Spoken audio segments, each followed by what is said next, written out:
That is the cry of a church that wants to die. That's not the way we do it here. If a pastor hasn't considered quitting at a church, then I wonder, is he really preaching the gospel? Do we have to disclose identities in this podcast? We don't have to. Oh. Relationship is never built in rows. So in the auditorium, it's set not to build relationship. Right. Relationship is built around the table. Yeah. I said, well, our church, and before I even finished, he collapsed on the ground sobbing. And I said, what's going on? And he said, I have a gun over there. And I was about to kill myself. And I was sitting here praying, God, if there's another way, send me a sign. And so I sat there with this man for quite a while until his family and stuff got there. And he just kept saying, he heard me, he answered me. Frankly, we've got a lot of lukewarm people in our churches. You can't be a follower of Jesus Christ and say, I know what you said, Jesus, but I prefer to believe, but that's kind of where we are. Yeah. I mean, I beg God to take the desire to pastor away. One of my favorite Hendricks quotes, Howard Hendricks, is, not Jimmy, you can impress somebody at a distance, but you can only impact them up close. God can handle the big questions.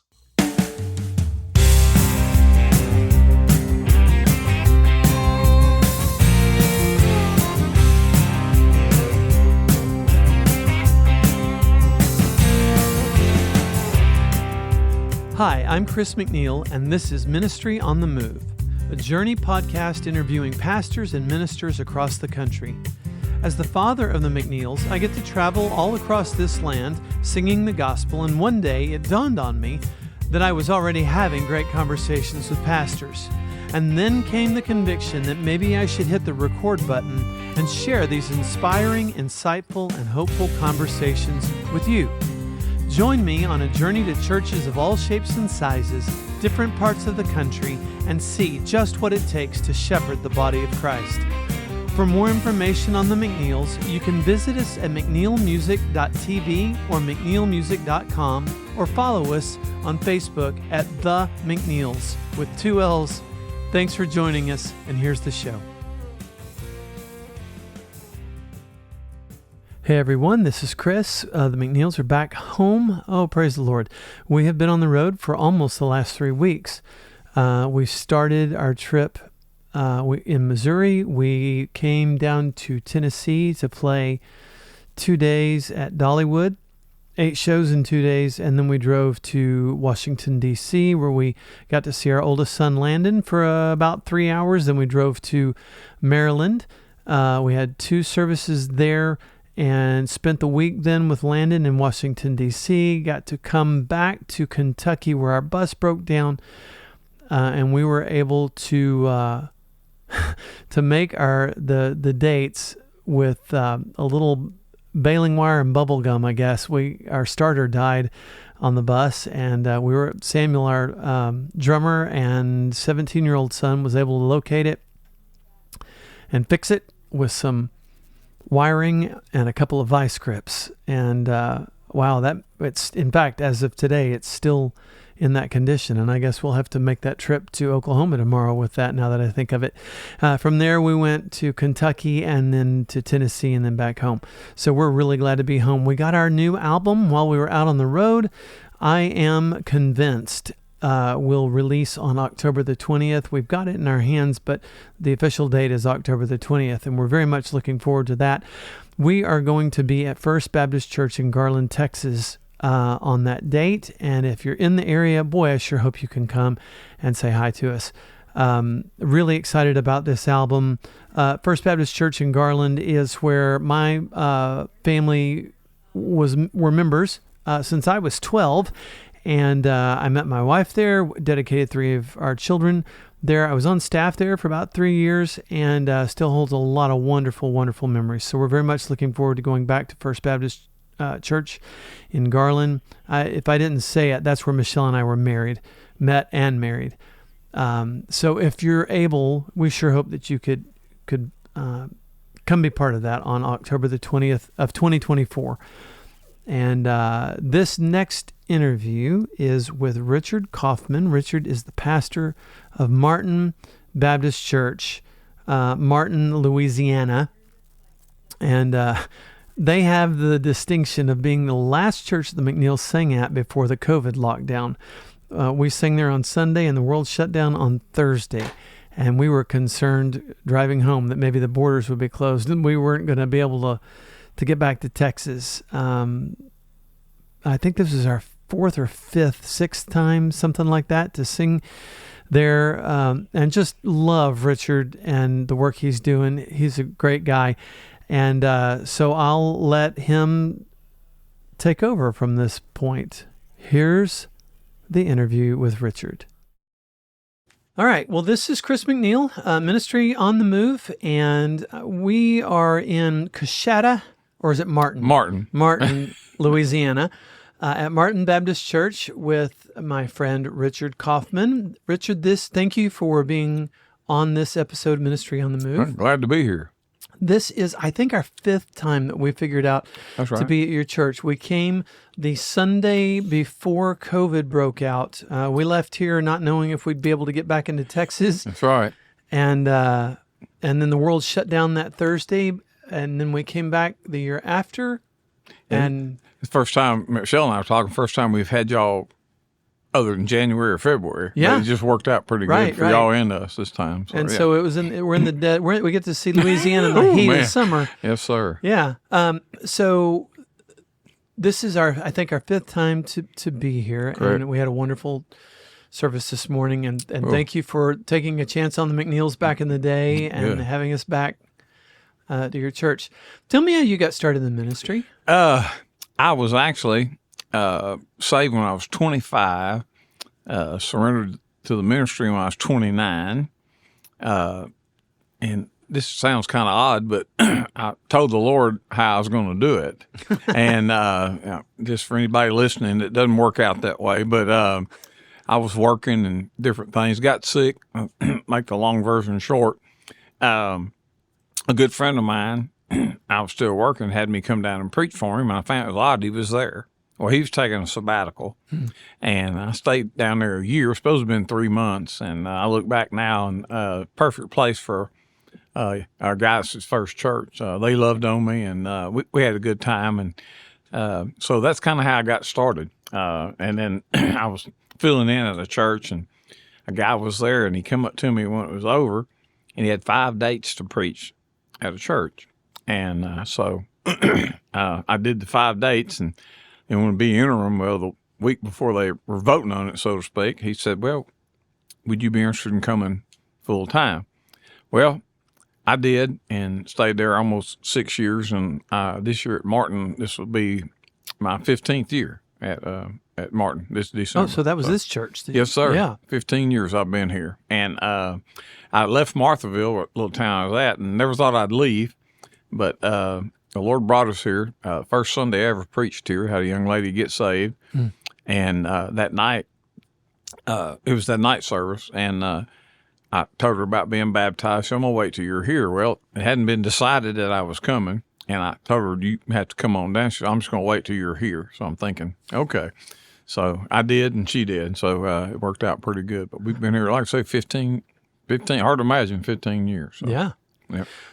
What do you feel, what kind of a niche do you think that Martin Baptist fills in this community? Well, I've thought about that.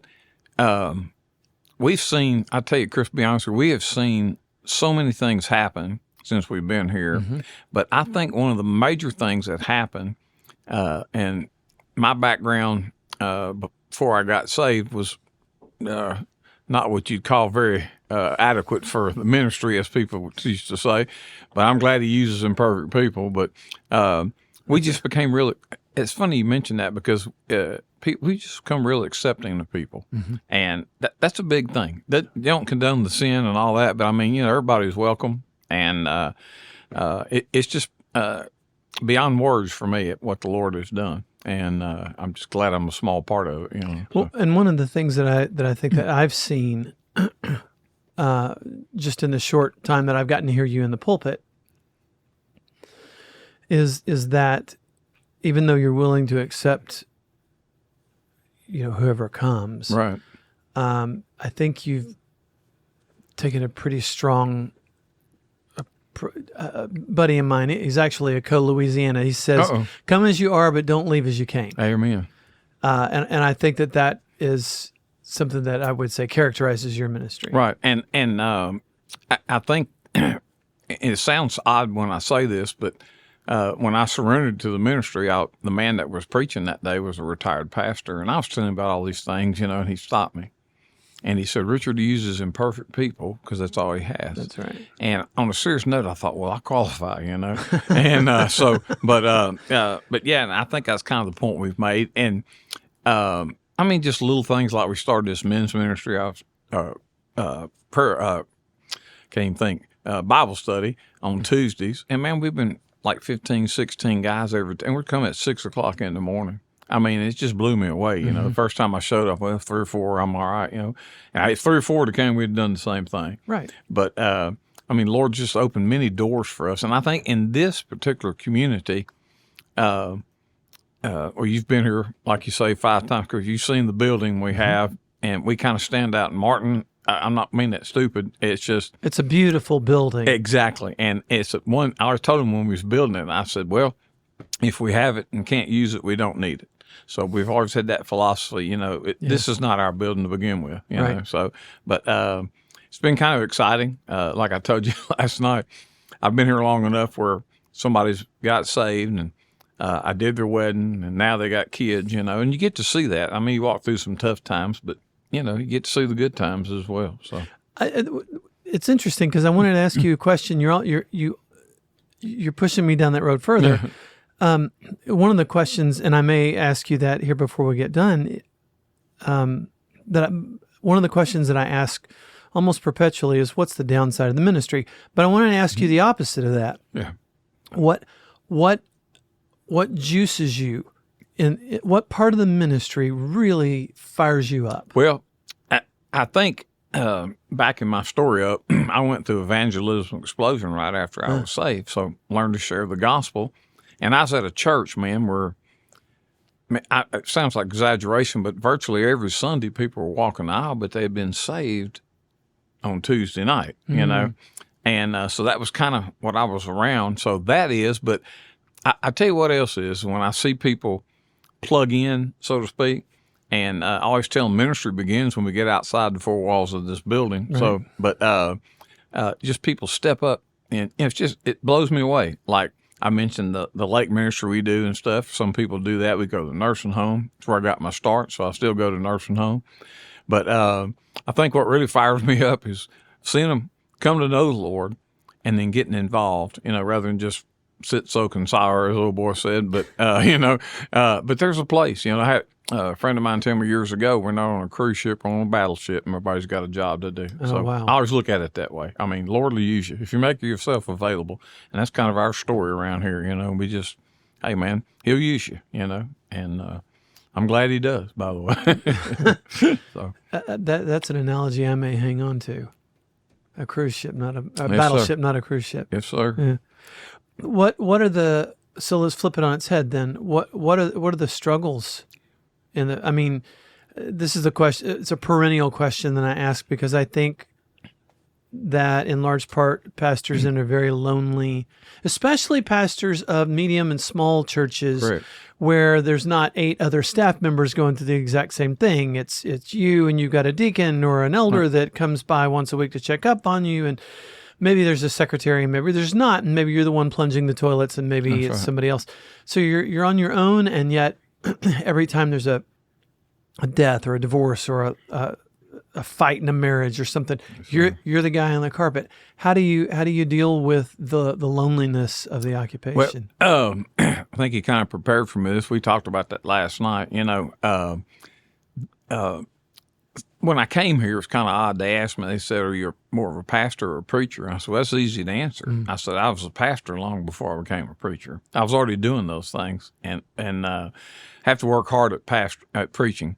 But at the end of the day, I do think one thing that is on the downside for me personally, and I don't dwell on it, but we talked about it last night, and that's your time. You know, it's what you do, but a lot of it, you know, you can't control. Like you say, one phone call changed your whole day. Right. And but I have a hard time learning to kind of pull back. But you know, our story. My wife had cancer, so we started going on vacation. And I tell my kids, I said, "Look, y'all enjoy it now. We're spending it while we're alive. I don't want y'all fighting over $20 when I'm gone." You know. So, but on a serious note, I mean, we take that time together, and it's very important. It's very important to my wife, so it's very important to me. But I do need to work on that. And what you said, you know, there are a couple of guys here, several, that will step up and do things without ever being asked, and that's kind of unique in smaller churches. You know, I don't run 100, 130, I don't know, on Sunday mornings, that kind of thing. But you're right. When I'm only full-time staff member.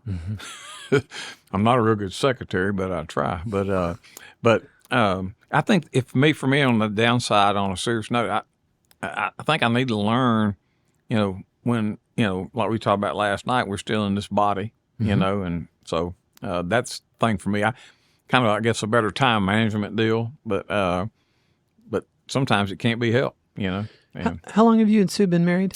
golly, you put me on the spot. 41 year, be 40, almost 42. 41. Oh, Yep. Okay. Yep. And how long was the valley of cancer? What? The first time she had it was June of 13. She had lymphoma, the type A and B, and they we went to the emergency room, and we thought she had another kidney stone, so I dropped her off and come back, and it wasn't a kidney stone. And they gave her chemo to shrink it, and then she was on a preventive for over 2 years. But right before she was released, that was 2016, they found out she had colon cancer. So she had surgery, no chemo, no radiation. But kind of like the moment, the last time that I went, my youngest daughter's an RN, so they're talking all this medical lingo. You know, he has a big old screen, and he looks at me. He says, "Preacher, she's cancer free." I said, "That's all I need to know." I turn and walk out, man. So yeah, but it's just been amazing. She hadn't had it, but I tell you, Chris, how to word that, but you know, you learn more, unfortunately, in your valleys than you do on your mountaintops. Right, And right. I learned a lot in my valleys right there. You know, That's what I was. My follow up is, how do you, as a husband of 30, 40 years, yeah, take care of your wife? I mean, the kids are helpful, but they're not living with you anymore, presumably. that's great. And you've got a church who's dependent upon you, and you've got to fill the pulpit. And by the way, you've got a couple of weeks of vacation, Yeah. but if you could go ahead and be here Sunday, that'd be great. Yeah. How do you navigate those waters and with any and at the end of the day be able to look yourself in the mirror? Well, I go back to her first cancer. We're immensely blessed. I told you my son-in-law added on to their house, so my daughter was an RN at that time, and she took off, and her mama stayed with her. And I went up there several times a week, and I probably told you, my mother died the next month after she was diagnosed. But I look back, and I don't know what I'd have done without my daughter and my mother-in-law. But I told you, the guy called me. He said, "Man, I'm praying this morning." He goes, "Not only the grace that saves you, it's the grace that sustains you." And I figured out at that time I needed it moment by moment. Yeah. And Michelle mentioned it this morning. He's faithful. I mean, I don't know how else to explain that, and it's hard to put into words. But I look back now, man, it's 11 years ago. So man, I couldn't believe it. But I think one of the navigation points I had that I had a wife who handled it probably with more dignity than I could have. One Sunday, guy was on call. And he prayed with us, and he left. And I looked at her, and she was hooked up to all this, and they'd given her 18 hours of chemo. And a lady that was kind of a friend of ours had brought her some perfume, so every girl needs to smell good. Bought her some jewelry, so everybody needs to look good, and had a little bling bling. She did, but she gave her a pen and paper, and so I asked her. I said, "Are you okay?" I mean, it's kind of like one of those odd questions, and she motioned, so I gave her the pen and paper, and I remember like I'm right here standing right now, but she wrote on there, "As much as I'm going through, it doesn't compare to what my Savior went through for me." Wow. So we prayed, and I tell you, bro, yeah, that was powerful. And this sounds odd when I tell people this, but I refused to worry about her after that. I was concerned, but I refused. I refused to worry about her. And but she's back, full bore. I mean, you saw it today. Oh, I mean, yeah. but you still don't deserve her. yeah, exactly. That's what my pastor, when I met with him, he kept telling me stuff, never told her anything, but kind of laugh about it now. But I met her in February and married in October. So I was quick. I said, man, I knew I was over my head. I had to move quick, So. Before she figured it out. Yeah. Look at this idiot. But yeah, I think that, and to be honest with you, Chris, it taught our whole family something. Yeah. Life is precious, man. I mean, time is short. No, it is so painfully short too. I mean, you're a little bit older than me, but I'm starting to learn this in spades. We will not celebrate, remember Mom's passing. Right. Here in 2 weeks from today. Golly. And it's hard to believe it's been a year. And I've got grandkids now, and I was 6 the last time I really sat down and had this solid conversation with myself. What the heck happened? How do you keep a sense of maybe perspective? And that's kind of maybe in the center of what it means to be a pastor, right? Is that you're trying to learn to keep perspective in the good times and the bad times. The good times not too high and the bad times not too low.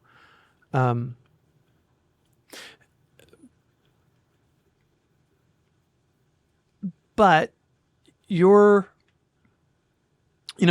some pastors that, I've seen pastors, unfortunately, that have talked themselves out of their faith. Right. In hard times. And yet, and in fact, one of the things that I love to cite on this show is that a Barna study post-COVID said that 50% of more than 50% of pastors since COVID have seriously considered resigning the pulpit. Man.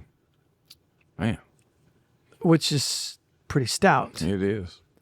How do you keep perspective? Well, it's odd when you're talking.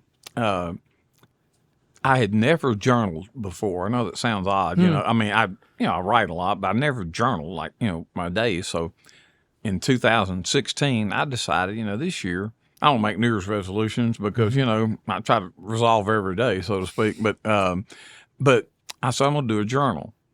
Well, that's when she had colon cancer. It was April. And I already started journaling. And this has been probably last year or sometime. Anyway, I found that notebook. And I promise you, out of 365 days, I couldn't remember one where I didn't have this written. Lord, help me to stay focused today. And that sounded real strange when I was looking at it, but then finally it dawned on me what you just talked about. We have a real enemy in the world, and he will make you lose focus. And I think a lot of times, I'm a little older. I talked to a lot of pastors, and this young guy called me one day. He said, man, what are the keys? I said, well, the key is serving him. I said, make sure you're called. I said, but the third thing, and he thought I was crazy. I said, keep your sense of humor because you're going to need it, And but I mean, on a serious note, I think to me, I see guys that do lose focus. Right. I'm reading a book right now on servanthood, and it's really hit home with me. Because you never dream that pastors will have an ego problem or whatever, but it's easy. Goodness. Yeah. You get a lot of affirmation. Of course, you get negative, but I understand. But I mean, you get a lot of affirmation and people, But I never forget. I kind of adopted this years ago. All our deacons will tell you it's not that we got to, we get to. Mm-hmm. And when you have that philosophy, it's a little bit easier. I always tell our church, I say, hey, the Lord gets all the glory. I said, and y'all get all the credit, and I said, and I get all the honor. And, I've never forgotten that. I mean, because it's not me. If it's about me, I wouldn't be doing it. Right. I'd still be selling building materials, or whatever. So, but I think perspective is a good thing, knowing who you are. And I tell all my grandkids, know who you are and know whose you are, and that'll help keep you grounded, So, but it's sad to see guys, Chris, seriously leave ministry. I had a friend of mine that did, and it was kind of heart-wrenching. Yep. I called him, talked to him, and he, for whatever reason, man, he just went to the house, and it's kind of sad, to watch it. It was, but I told Sue that probably wheeled me in a wheelchair my last sermon or something. I don't know, So, but I'm not going back to the world. That's for sure, So You said earlier that our enemy is real, and I think one of the sir. things that's really landed in the last couple of years is how much we don't wrestle with flesh and blood. That there is a spiritual reality that might be actually more real than our physical reality. I believe that. How important is that for the church to understand, especially as we enter? You and I were talking about eschatology at lunch, and as we sort of turn our attention towards the future. Talk a minute about how important the notion of spiritual warfare is in the church. Well, man, when you said that, I'll never forget. Guy was going through some things, and he was worried about people, and which is kind of natural, not supernatural. But I told him, I said, man, know your enemy. Mm-hmm. Know your enemy. Paul wrote to Timothy, and all live a godly life in Christ Jesus shall suffer persecution. Didn't say you might, you shall. Right. And only people who don't get bothered by the enemy is the ones who are not doing anything. Yeah. My pastor said you were going the same way as Satan Exactly. if you didn't meet him in the morning. Well, and I always tell our church, I said, you step out to do something for the glory of God, and I'll make you a promise. The demons of hell will come after you. Mm-hmm. But it's funny you said that. I mean, guy asked me last week even, he said, man, you think we're in the end times? I said, if we ain't, we missed a real good chance, But I said, but hey, I said, Paul, he was in the end times, man. He thought, because Right. you think about it, on day with the Lord is 1,000 years. That's so right. I told our church, according to that, he's been gone about 2 days. Time means nothing to him, means everything to us. Uh-huh. But I always tell our church every Sunday, whatever you're going to do for the Lord, just go ahead and do it right now. I mean, we're not guaranteed anything, man. I mean, I told you I went to 2 funerals last week. Right. Tough, man. Right. Tough ones, man. I'm talking about hard. And I always tell my Sue and my girls, they get a little upset with me. I said, look, I found me a young preacher. I have, so, preach my funeral. And seriously, I did ask him. And his daddy goes to church here, but anyway. And I told him, I said, now, look, here's what I want to have happen. I said, I don't want people to stand up here and tell how great I am. Uh-huh. You get up here and tell them how great Jesus is. Yep. And if they want to see me again, make sure that's what they're doing. My daughter, we're going to read it. I said, I'll be gone, but I might haunt y'all or something. But anyway, but I think we'll lose. But getting back to that, if you look around our world, Chris, there's so much negativity. I mean, I've never in my life. Yep. And this is me. The Lord just laid on my heart. I have what I call a texting ministry. I send out every morning. The lady told me I need to put it in a devotion. I never thought of it, but I send out every morning. And because I think we need a little encouragement. We get enough discouragement, gloom and doom from the world. I mean, you look at the news or for 5 minutes, it's enough to depress you. I mean, seriously. I mean, I'm just thinking, man. But I think that's why the Bible said, not forsaking the assembly yourselves, but, exhorting and encouraging even more as you see the day approaching. Well, the day is approaching, and heard Fred Larry, he pastored at First Baptist Bossier for 30 years, and he said 3 things happen. You miss church, you disobey God, disappoint fellow believers, and it confuses lost people. And since COVID, like you was talking about, it's confused a lot of lost people. Yep. And it was serious, man. I had a brother almost died from it. He on the vent 17 days. I mean, I understood it. Right. But it's odd. We had Christians wringing their hands just like the world. Right. And it's kind of, a little disappointing, I guess, to me. But, we did have to adapt different things. Certainly a gut check. Oh, man. Bible, or one pastor, actually multiple pastors that we've run into have referred to it, COVID, as a winnowing event. Ooh. Yeah. So, and the AC just shut down. Yeah, that's okay. I've got software that'll get rid of it. Ooh, I forgot. Yeah, a winnowing event. But so I want to ask you about, because this is a great facility, and I wonder, and I don't know how you guys have Sunday evening services, Yes, and we that do. sort of separates you from some churches. Yeah. You also have did you say the men's met on Tuesday Yep, morning? right. Yeah, so, there's some churches that you walk into and you can smell that this church is shut for 6 days and 23 hours a week. Wow. Because it molds, right? You can, I don't mean that meanly. I know exactly. You're in a lot of churches. That's right. Yeah. And you walk in and you smell it and you realize, this place this building is not being used. Now, thank God, that's not what the church is. It's not a building. That's right. It's the people who make up the building. However, it leads one to ask, Whoa. how often is this assembly meeting? Right. If they're not meeting here, where are they meeting? And I had several thoughts when you were talking. Yeah. But I remember there was a guy told me one day, he says, man, COVID was a wake-up call. And I looked at him and I said, well, the sad part, a lot of people didn't bother to answer it. And I said, if it's a wake-up call, they missed it. You know what I'm saying? hit the snooze button. Yeah, but I tell you the main reason we do Sunday nights, I told you, now we're going through the Gospel of John. We've been through the book of Hebrews, Sermon on the Mount and different things. Mm-hmm. And here it is, man. You know this already. But the reason I do it on Sunday night, because it's going to be the same people there on Sunday night every Sunday night, basically. Yeah. And Sunday morning, Fred Larry's bring him up again, says sometimes you're preaching to a different crowd, exception of a few people. Right. And but here's what I think we ran into.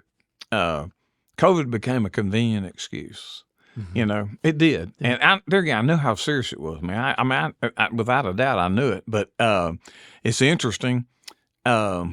You talked about the building. When we were building the building, I was in town one day, and the guy said, how's the building doing? How's the church doing? I said, we're doing great. I said, and the building's coming right along, because like you mentioned a while ago. Right. Two different things. It's totally different. But it's, and I'm going to tell you something, man. The Lord has, I wish I had another hour to talk to you about that, but the Lord has blessed us with a kids ministry. Brother, I tell you, we run 2 vans now. We had to buy a new van, and we'll have this Wednesday night probably between 80, 85 kids here. And we feed them. And this girl that took it over, she was a godsend. She's much more organized than me, which ain't saying a lot, but man, I'm telling you, they got curriculums. They got it down. And I just look around here sometimes, and somebody was telling me something. I said, there'd be a lot of people like to have our problem. That's right. We got a lot of noise in the hall, and that's what you want. But yeah. I actually had to preach here recently. I saw that. Yeah, I saw that. Oh, did you? Yeah. I didn't see the sermon. I seen Yeah, thank God that they didn't tape it. Very, very wisely. They say that preachers shouldn't sing and singers shouldn't preach. They got the short end of the stick. But in the middle of the sermon, there was a mom with a kid, and the kid didn't want to sit still, right? Then he started crying and fussing and everything. And she got up, and I said, I hope you'll stay. You do what you need to do, but everybody in the sound of my voice needs to hear this. That is the sound of growth. Amen. And if you can't handle a little bit of interruption from a 2-year-old, you're basically saying to yourselves, the last one out, turn off the lights. That's right. I won't go into detail. The church I was saved at, basically, neighborhood changed, and they didn't want youth and kids. Well, guess what? It died. They don't have them. Right. And it's sad. But it's funny you said that. Somebody asked me, I said, I'll make you a promise. It will never bother me. Because I'm not focused on that. You know what I'm saying? Right. But it's sad that so many churches today, I'll group them all together, but, it takes a lot of work to do what we do on Wednesday night. I mean, the Lord's blessed us, man. I keep bringing it up, but I mean, I can't describe it, but it's good teamwork. You know, you don't hear people griping, and it's a lot of work for all them kids. Mm-hmm. And we had to buy the second van because some of these van drivers were getting back at 8:30, 9 o'clock. And so now we got a great deal on the van. That's another God story. A buddy of mine I played football with, he seen we were looking for a van, and guess what he had? He had a van. Yeah. So we went and bought it. But, I always think this, though. I tell Sue this, my wife, all the time. I said, you know, we don't know. One of those kids in there might be the next Billy Graham or Agent Rogers or David Jeremiah. Who are we to know? I don't know. I know this. He can take foolish things of this world to confound the wise. He did that with me, you know. And but yeah, I kind of my statement to people. But yeah, and they are. You mentioned that is the future of your church. Mm-hmm. You know, maybe the person taking over for you. You never know. That's exactly right. Well, and you know. The Lord has done this for us. We have sent out 3 pastors from this church. Wow. And one surrendered. I put him on the spot today. He's going to preach next month. I'm gone one Sunday morning, so I gave him a month warning. So, but that was nice of you. But I mean, and I've done all the ordination services, but it's just when I use this word, I don't mean it in a negative context, but it makes you proud of what the Lord has done. Sure. I mean, you know, 3, you know, our church our size, there's 3 guys pastoring churches. I mean, you know, that's kind of unheard of. It's not nothing. It's right. I mean, and that's something. And you know, I had a small part of that. You know, I mean, you know, obviously I discipled them and tried to and put a lot of time in, especially one of them. And but I went and heard them all preach too. I've had the opportunity to do that. It's kind of neat, you know. So it's a lot like I used to tell people. So we had our first 4 children were born in the hospital, and the last 6 were born at home. I was there for all 10 of them, and I could hold my wife's hand, I could cheer her on, I could get her a cup of ice water, I could say, "Go, baby, you're doing great," but I couldn't push. That's right. I couldn't take the pain. I couldn't take the heat. But at the end, I could say, "You did it. Way to go, honey. It's beautiful." Amen. Right? And I think that is the job of a pastor. Is to, yes. Right. And I tell you how good the Lord's been. I have 7 grandkids, and the Lord has allowed me to baptize every single one of them. Oh, what an honor. Yes. And then my great-granddaughter got saved last year, and one thing led to another, and the pastor called me, and he said, "Look, if that was my great-grandchild, I'd want to baptize her." I looked, but I told him, I said, "Well, there ain't nobody going to do it but me." And so we went to that church, and they let me do it. And I was standing up there, Chris, and I'm a big crybaby nowadays, but anyway, and I was crying, man, because you know why? I didn't think I'd live long enough to see any of this, you know? And, but, I mean, if she called us one night, my granddaughter did, and Sue and I led her to the Lord over the phone. We were laying in bed. Wow. And, that give you those Holy Ghost bumps there, as they say. But, when you're talking about that, that's one of the joys to me as a pastor, you know, and, I mean, I can remember every one of them too. You know, when they, one of them was saved on their birthday. How neat! I said, wow. I said, 2 birthdays in one day on the same day. Yeah. Just a little footnote. Episode 10, I did an interview with Larry Jordan. He's a revivalist. We did a revival in Brashear, Texas, and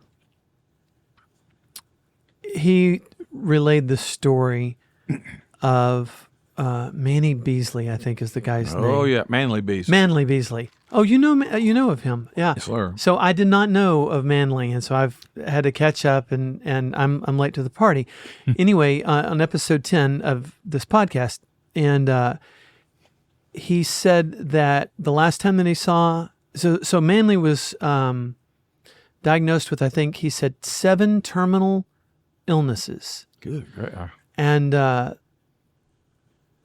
but that the Lord, he said that all of his church friends came to him, and he said his Baptist friends never made the runway, and his Pentecostal friends overshot the runway. He said that I'll use that one. and he said he didn't know what was going to happen to him until he heard from the Lord, and he finally heard from the Lord, and the Lord told him, "You'll live to see your grandchildren." Wow. And so Larry said the last time that he saw Manley, that Manley told him, "I'm living on borrowed time. I now have 10 grandchildren or 7 grandchildren," or something like that. And, the word came to pass. And so he's faithful. I had a blood clot. I didn't know where, in my superior vena cava. I didn't know what it even was. They call it SVC, biggest artery in your body. And the guy held his thumb up and said, somehow you develop a collateral flow around that just enough to keep you alive.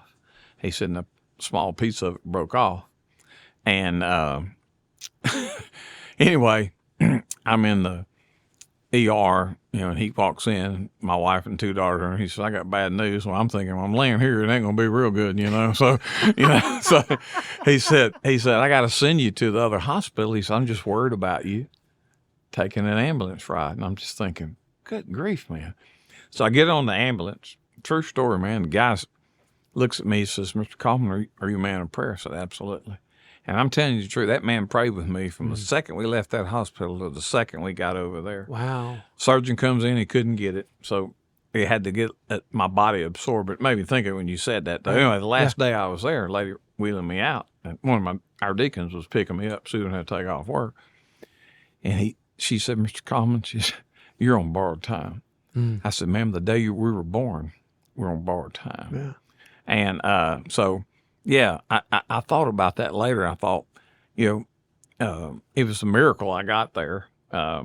It's funny now, kind of lighten the moment for us again, but Sue called me. She never hardly calls. I've gotten sick. And if I throw up, I'm sick. I'm not one of those types. But anyway, I was laying in bed and I couldn't get up. And this is a true story again. I said, "Lord," I said, "if this is it," I said, "been better than we ever deserved." I said, "But if it's not, let me get to the ER, So lady comes. We meet Sue on I-49, which is going towards Shreveport. Well, I get in her car, and all I heard was ding, ding, ding, ding, ding, like that. And I thought, I could barely talk, but I look at her, and I said, "Well, what is that?" It's just my gas. I said, "Oh, so I'm going to die on the way to Shreveport." She didn't think it was funny as you and I did. And she'll tell you the story. When she looked at me, she says, you don't say that. She goes, "He parted the Red Sea. He'll get this car to a gas pump." And we put it in there, threw $20 and off we went, But it's funny now, but I remember, and this sounds odd, I remember all these people worried, but the one thing I never was worried. I mean, it's kind of the old piece that talks about passes all understanding. I experienced it. I mean, I knew I was in bad shape. I knew that. You didn't have to tell me. And but it was odd, man. I had so many people coming. And you mentioned something a while ago. There's a man here, worked 46 years at a mill, retired. He developed his heart. Had to go get shocked. And if you look behind me here, I have my anointing and all. I got it in Israel. And I believe in it. And somebody, "Why you do?" I said, "It's in the Bible, by the way." And a man, he's passed away now, but we did it. We was building the church. We had a healing service. I know this is unbaptist, as they say, but anyway, but we had it here, and he was one of the ones that spurred that thing. But anyway, we anointed this man with oil. That's been probably going on 2 years, and he hadn't been shocked since. He's on vacation today with his family.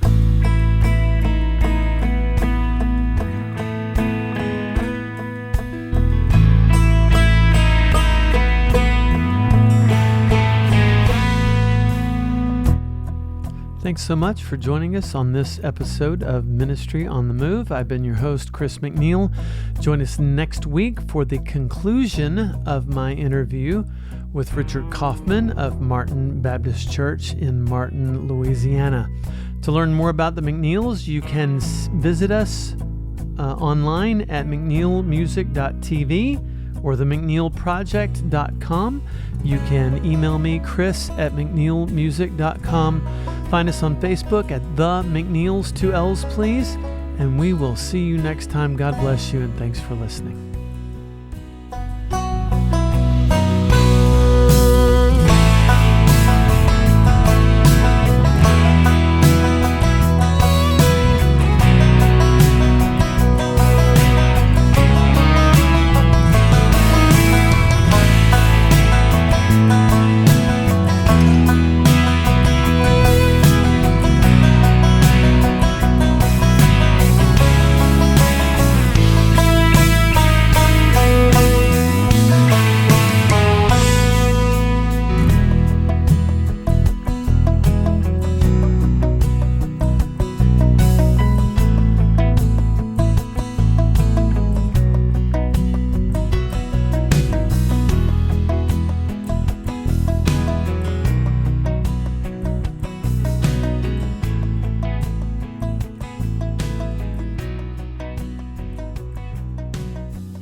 Two fish are in a tank.